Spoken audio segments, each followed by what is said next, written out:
เป็นจังได๋ไปเยี่ยมสามีแหมในรอบจักปีเจ้าบ่ได้เห็นกันโอ้ยแต่2 ปีหั่นแหละหมอดฮอดก็3 ปีนั่นน่ะลูกอืมตอนเราถึงแรกๆเจ้าไปเยี่ยมเราจักเทื่อ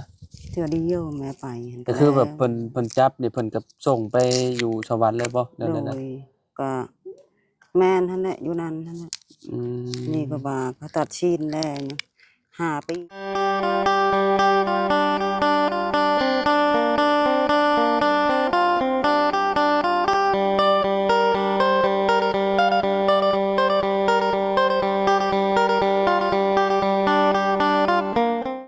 กราบสบายดีสวัสดี FC เบิดสุขุสู่คนเนาะบ่ว่าสิอยู่ในและก็ต่างประเทศเนาะพี่น้องมาพบมาพอกันกับเฮาคือเก่าคือเดิมเนาะอยู่ที่เฮือนน้องหัวเด้อมื้อนี้เด้อพี่น้องเนาะหลังจากที่เนาะทางแม่น้องหัวเนาะไปเยี่ยมสามีเนาะเมื่อวานนี่แหละพี่น้องเอ้ยเนาะเป็นจังใดพี่น้องเอ้ยเนาะเดี๋ยวไปถามความรู้สึกทางแม่น้องหัวเพิ่นก่อนพี่น้องเอ้ยเนาะ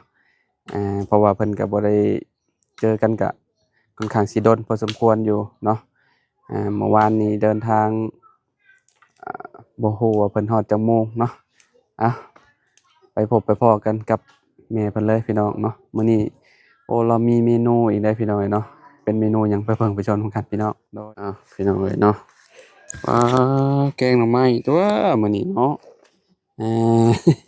สบายดีแม่โอ้มีเมนูแกงหน่อไม้มื้อนี้เนาะอืหามหัวมาแต่สโตนโดยน้องหัวเพิ่นไปอ่าเอารถบ่โดยโอ้หาโดยรถลูกเนาะเนาะเพิ่นไปเอารถอยู่เซโปนพุ่นโดยพอดีว่าเมื่อวานนี่น่ะมากับบ่าบุญเนาะโดยมากับบ่าบุญแล้วก็รถตาบ่มีบ่โดยตารถจักรก็เลยปาอยู่เซโปนเลยไปฝากไว้นำไผนำแม่ฝากนำบันคิวรถหั่นอื20,000มเอาปีฝากไว้อยู่หั่นโดยตอนเช้าก็เลยไปเอามาโดยเนาะขี่รถบ่บุญนั่นเออก็คือมื้อนี้บ่าบุญเพิ่นก็เดินทางกลับเนาะพี่น้องเอ้ยเพราะว่าพ่อเพิ่นบ่โดยพ่อฮักเพิ่นพี่น้องอืเอ้ยเนาะมเพิ่นเสียแล้วเนาะเมื่อผู้เดียวเนาะบ่าวจันเพิ่นก็อยู่พี่น้องเอ้ยเนาะก็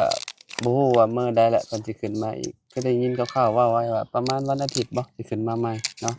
อืมทางบ่าวบุญสารวัตรพี่น้องก็ขอแสดงความเสียใจนำบ่าวบุญเพิ่นนำเนาะแม่เนาะโดยเออไปหาแต่เช้าบ่ป่อนี่โดยอืมนี่ก็เมาขี่รถหั่นนอฮะนบ่ได้กินข้าวแม่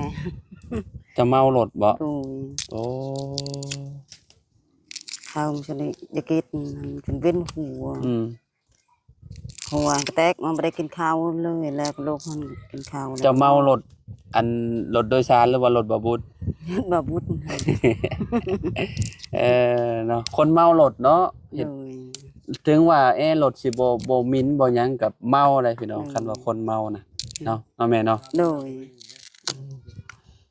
เพราะว่าคือเฮานี่ก็ธรรมดาเฮาก็นั่งได้ปกติคันว่ารถคิวน่ะคืออยู่เป็นจังได๋ไปเยี่ยมสามีแหมในรอบจักปีเจ้าบ่ได้เห็นกันโอ้ยแต่2 ปีหั่นแหละหมอดฮอดก็3 ปีนั่นน่ะลูกอืมตอนเราถึงแรกๆเจ้าไปเยี่ยมเราจักเทื่อเทื่อเดียวแม่ไปหั่นก็ก็คือแล้วแบบเพิ่นจับนี่เพิ่นก็ส่งไปอยู่สวรรค์เลยบ่แนวโดนั้นน่ะยก็แม่นหั่นแหละอยู่นั่นหั่นแหละ อืนี่ก็มว่าเขาตัดชีดแล้วนะ5 ปีตัดสินเรียบร้อยโดห้ายปีโดยเดือน3ก็ขึ้นมาอยู่แก่งคาดนี่นะโอ้ใกล้แล้วเด้นี่เนาะโดอยู่ยทางไปวิระนี่พี่น้โดอยยเนาะก็ไปเยี่ยมกันได้แล้วบัดนี้เนาะบ่โดได้ไกลยเนาะแม่เนาะโดยพี่น้อยอันก็คือแบบเนาะเพิ่นตัดสินก็ยังอีกบ่โดนดอกเดี๋ยวก็ได้ออกเนาะแม่เนาะ เพราะว่าเดือน3นี่เขาจะขึ้นนัง4 เดือนนั่นน่ะเดือน3นี่เพิ่นสิย้ายมาพี่แล้วโดเนาะยเป็นจังได๋เจอกันครั้งแรก โดยอยู่นำกันนั่นแหละ บ่ได้ให้บ่อิหยังแบบ ให้นั่นแหละจ้ะผัวก็ให้ลูกก็ให้หมด ลูกสาว2คน พ่อตัว ให้ ก็ บ่ ให้ เลย หมด เออ อืม เราอ้วนขึ้นบ่ อ้วนนั่นแหละตุยหั่น อืม มันบ่ได้เจ็บ โดย ไข้หั่นน่ะอยู่ดีไม่แห้งหั่น อยู่ดีมีแฮง สบย อะเนาะ โดย อืมพี่น้องก็ดีแล้วเนาะ โดย ได้ไปเยี่ยมเพราะว่าในรอบ2 ปีปลายเนาะบ่ได้เห็นหน้าพี่น้องเนาะเกือบ3 ปีเลยเนาะ เอ่อฝากทางสามีฝากความนะมาแนวใด ว่ามีเฮือนแล้วเขามาเฉลือห้องน้ำก็มีแล้วเขาจะเฮ็ดชานโอ้ขอบใจหั่นแหละเอ้ยว่าหั่นมาเอ้ยเว้ยเขาว่ามันก็ดีใจหั่นแหละ เนาะ เฮาก็เมื่อนี่เฮาก็ดี ลง ใจ มาปอกหน่อไม้พี่เนาะ นายมีเลือดนายคือเอาคือน่ะ ผลฝนตกพี่น้องเนาะแบบว่าพายุเข้าก็มันสิแห้งหรือค่อยก็บ่ฮู้แหละเนาะมันมืดครึ้มมานะก็เจ้าว่าวันที่7หาที่8ว่าซั่นว่าฝนสิตกแห้งว่าซั่นพี่น้องเนาะ เพราะว่าหันก็ถ่ายโทรศัพท์มันเนี่ยเบิ่งพออันเฮือนหั่น บ่เพิ่นให้ถ่ายโทรศัพท์อยู่บ่ โดยถ่ายอะ บ่แม่นอันลูกเจ้าได้ถ่ายโทรศัพท์อัน ถ่ายก็เห็นเฮือนนั่นแหละถ่ายอันนั้นเขาให้หัวหั่นว่าตัวบ่ได้ไปเยี่ยมเด้อหัวบ่เฮาบ่ได้ฮู้แต่เดียวนี้เฮาไปก็พอหั่น บ่ไอ้น้องหัวได้ถ่ายรูปพ่อแม่นอยู่บ่อยู่ใน ถ่ายให้แหละเขาให้ ก็เจ้าบ่ให้ถ่าย เขาบ่ได้ถ่ายคลิปนั่นแหละเขาก็ปวดโทรศัพท์หั่น ก็เจ้าแม่นนั่นแหละพี่น้องก็เป็นสิทธิ ว่า เนาะ ให้ระเบียบมันแหละ กฎระเบียบของเพิ่นก็บ่อยากให้ถ่ายเนาะ เขาก็ลึบอีกหั่นหูพอ บ่ โดย เอ่แต่ว่ารูปอีหยังรูปพ่อคือเพื่อนนั่นทางน้องหัวอีหยังเอาให้พ่อเบิ่งของน้องของน้ามาให้พ่อเบิ่งเรียบร้อยเนาะ พอก็ดีใจหั่นน่ะพอเอ้ยเฮามื้อนี่ก็ดีใจหั่นน่ะลูกเอ้ยพอเว้าหั่น อ่า เฮือนนี่ตั้งโทรศัพท์หัวก็เฮ็ดแล้ว อืม หัวให้เบิ่งหั่นเบิ่งเขาเฮ็ดนี่พอเอ้ยเฮือนนี่ อ่า พอก็ดีใจหั่นน่ะอืม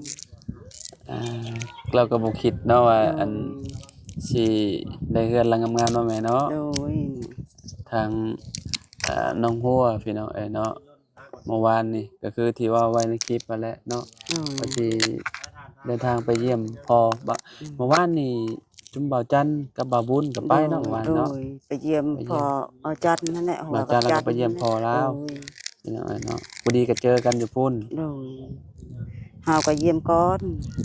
อืม บ่าวจันทร์ก็มา จักชั่วโมงแม่อันได้เยี่ยมเพิ่น 30ชั่วโมง ฮะ 30 30นาที 30นาที โอ้ นะ 30ชั่วโมง ก็หัวให้แสนหนึงอีก อ๋อเพิ่มอีก โดย เพราะว่าเดินทางไกลเนาะ โดยว่าขอนำตำรวจนั่นตำรวจก็ให้กัน อืม ขอแน่อายเอ้ยเฮาจะเบิ่งขอเฮาก็ตัวเดียวนี้เฮาไปหั่น เพิ่มอีกเนาะ โดยตำรวจก็ว่ามันโตบ่เคยเห็นลูกเฮา จาก30ได้จักนาทีปานนี้เจ้าให้ต่ออีก 40นาที อ๋อบวกได้40นาทีเนาะ โดย เบิ่ง30 20นาทีเนาะก็จะเพิ่มไปเนาะ โดย พี่น้องเนาะเกือบชั่วโมงนะเนาะเลยชั่วโมงหน่อยหนึงพี่น้องบ่แม่นครึ่งครึ่งชั่วโมงเนาะพี่น้องเนาะเกือบชั่วโมงหนึงนะเนาะ โดย เพิ่นให้เยี่ยมก็ใช้เวลาโดนอยู่อยากลมหยังก็ลมกันเนาะให้ลมตามสบายเลย เพราะว่าขอนำตำรวจหั่น ก็คือแบบเยี่ยมกันหน้าต่อหน้าบ่แม่ได้เห็นหน้าต่อหน้าบ่ อยู่นำกันนั่นแหละ นั่งอยู่นำกันเลย โดย อืม จันหัวก็กอดพ่อหั่นแหละ อ่า ลูกชายหั่น ก็คือ ไปหมด ก็คือลูกชายไปบ่เมื่อวานนี่ ไป4คนนั่นแหละไป เอาแรกๆคือว่าบ่ได้ไปลูกชาย ไป วันนี้เพิ่นตัดสินใจไป โดย เออ แรกๆคิดว่าลูกชายสิบ่ได้ไปนำ ลูกชาย เนาะ ก็ให้พ่อก็ให้ อืม เห็นลูก อืมเพราะว่าโดนเนาะเราก็บ่ได้เห็นเนาะเราก็คือสิคือสิแปลกอยู่เนาะ โดย ลูกแต่ละคนพี่น้องเนาะมันก็ต้องมีการเปลี่ยนแปลงได้พี่น้อง ขนาดปีหนึ่งนี่เฮาไปไทยนี่เฮากลับมายังแบบรู้สึกแบบเปลี่ยนเลยเด้หมู่บ้านเฮาคือแบบนี้คือกันแหละเวลามาเนาะโดย มาแล้วมาเห็นเฮือนเปลี่ยนไปหลายอย่างอะเด้เนาะแม่เนาะ โดย หลังจากที่ว่าบ่มีหยังก็แบบตอนนี้มีห้องนงห้องน้ำแบบนี้นะมีคอกกุ้งคอกไก่แบบนี้เนาะอืม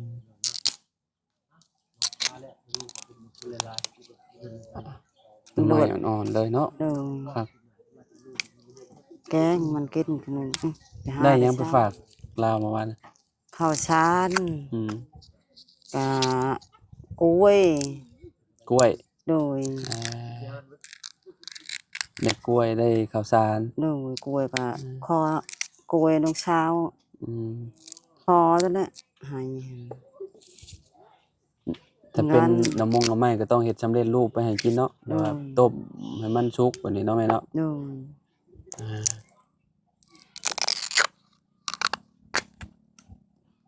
โอ้อ่อนคักอะลีเนาะ โดย สุดยอดเลยเด้อพี่น้องโอ้ยามนี้หน่อไม้นี่อ่อนๆแหนงมันเนาะใช้เวลาไปหาก็คือสิบ่โดนปานใดดอกเนาะแม่เนาะ โดย อืม จักหัวก็ไปสปูนเลยกลับมา จักหน่อยแล้วก็มาแหล้วเพราะว่าจากเซโปนมาพี่ก็ค่อนข้างสิไกลพอสมควรอยู่เนาะ ไปรถประบุญ อืมเพิ่นติดไปนำบาบุญแล้วก็บาบุญจอดรถให้เพิ่นลงอยู่หั่น โดยประบุญมือมา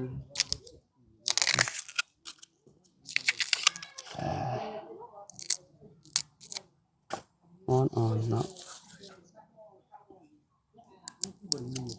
กินข้าวเช้าแล้วบ่ถึงเจ้า นั่ง อืมบ่ได้กิน ได้ เนาะ กินแต่บาทนี่เฮาเมารถ เจ้าอะไรบ่ได้กินข้าวแต่เมื่อวานนี่ปุ๊ อืม อ๋อตัวเมารถนี่บ่ได้กินข้าวได้เนาะ โดยวินหัวนั่นนี่ข้าวก็กินอยู่ตาราง นั่งรถโดยสารจักโมงฮอดไปพุ่น ฮอด11:00 นฮอด ออกแต่เช้าบ่ โดย จักโมง แต่ เจ้า 6:00 น ออกแต่6โมง โดย ฮอดพุ่น11โมง 11:00 น 11โมงนี่ก็เจ้าก็เนาะ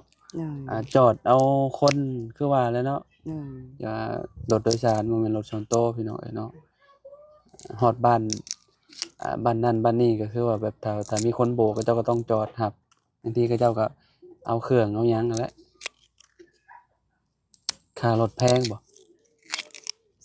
4 คนหัน3,500,000 4คน350,000 โดย แสดงว่าคนน้อยนี่50,000เนาะ โดย เขาเจ้าเอาพี่น้องเอ้ยคันว่าบ่ได้ติดรถมานำบุญก็โย600,000เนาะ700,000เนาะ โดย ไปกลับพี่น้องเอ้ยเนาะก็เติบหนึงอยู่เนาะ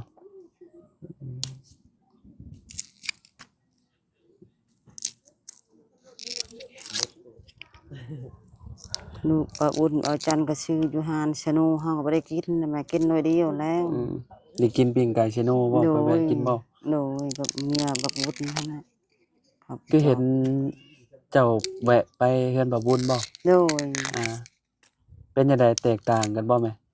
โอ้ยก็ดีหั่นแหละ กับเขตแถวชุมเจ้ากับเขตชุมเฮามีแต่ทุ่งนาเนาะ โดยงามหั่นแหละโดย ทุ่งเพียง โดย เจ้ากำลังเก็บเกี่ยวข้าวหน้าปีแล้วช่วงนี้ โดย เนาะอ่า ม่วนหั่นแหละไป ม่วนบ่ โดย อ่า มีหน้าแม่ นาหลายแถวบ้าน โอ้ พี่น้องมีก็เจ้ามีแต่เฮ็ดให้เฮ็ด กำ นา ลัง และ เขาจะ ทุ่ง เกี่ เพี ย ยว ง หั่นแหละเขานะอยู่ทาง นับตั้งแต่เมืองพีนลงไปนะเนาะ โดย ทุ่งนาเจ้าไปจักเทื่อแล้วไปอันสวรรณเขต โอ้ยมีแต่เทื่อเดียวแต่พอตัวจับพอหั่นแหละไป ตอนนั้นน่ะบ่ โดย เอ่อ ได้ไปจัก อันนี้ก็รอบสองนี่เนาะ โด แม่นบ่ ย รอบสองไปเยี่ยมเรานี่พี่น้อยเนาะเก่าก็แม่นสิได้ไปใช่เนาะ โดย สูงสุดนี่ไกลสุดนี่เท่าใดจะไปเจโปน สิโปนหั่น ชายแดน โดย อ่า ไปแดนก็ไปเฮือนพี่น้องหั่น อืม มีเหตุข้ามอยู่บ่ อัน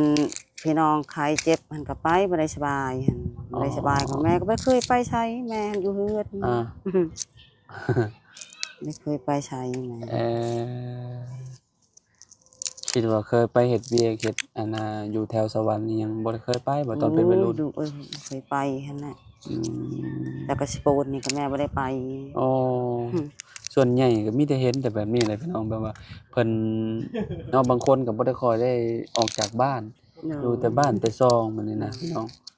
คันว่าสิไปก็จักสิไปหยังว่าซั่นเนาะ เห็นชายแดนนี่มีแต่พี่น้องบ่ได้สบายหั่นแหละดูเอ้ย อืม ชายแดนก็บ่ได้เฮ็ดหั่นแหละเมืองเวียดนั่น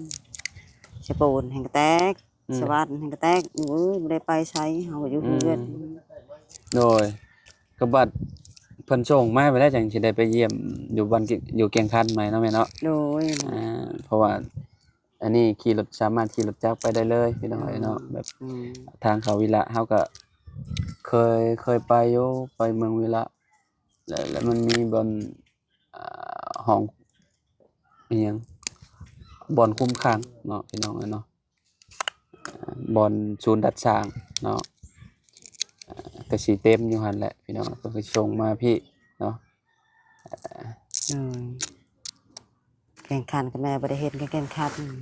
อื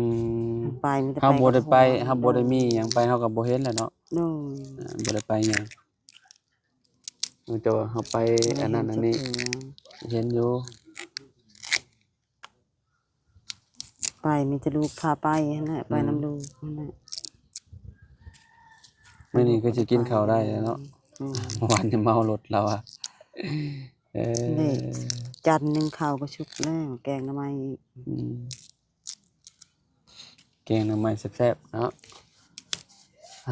อ้าวโอเคสพี่น้องเนาะเดี๋ยวรอถ้าน้องหัวเพิ่นมาพี่น้องเนาะเดี๋ยวรวมกับเพิ่นจักเล็กจักน้อยเนาะว่าเป็นจังใดเนาะความรู้สึกเพิ่นเนาะหลังจากที่ไปเยี่ยมไปยามพ่อมาแล้วเนาะจิตใจเป็นจังใด หวานฮอดนั้นก็หายตลอด อืม จนเมื่อย คือว่าเนาะคนบ่ได้เห็นกันแต่โดนเนาะก็ให้ จัด เป็นธรรมดาแหละ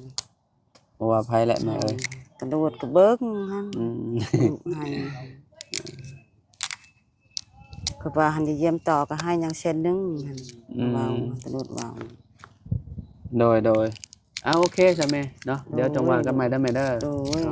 สบายดีเด้อแม่เด้อ โดยสบายดี สบายดีเด้อ FC เด้อพี่น้องเนาะจังไดก็ขอบคุณพ่อแม่พี่น้อง FC เบิดสุขุทุกคนเนาะที่เป็นกำลังใจให้เด้อพี่น้องเด้อเนาะบ่ว่าสิอยู่ในและก็ต่างประเทศเนาะเว้าผิดพลาดประการใดก็ต้องกราบขอโทษขออภัย ได้ เอาไว้ มื่แล้ว ในบอนนี้เด้อปลูกเพิ่นมาแหละพี่น้องเนาะพอกันไหมพี่น้องสบายดีเด้อพี่น้องเด้อเนาะ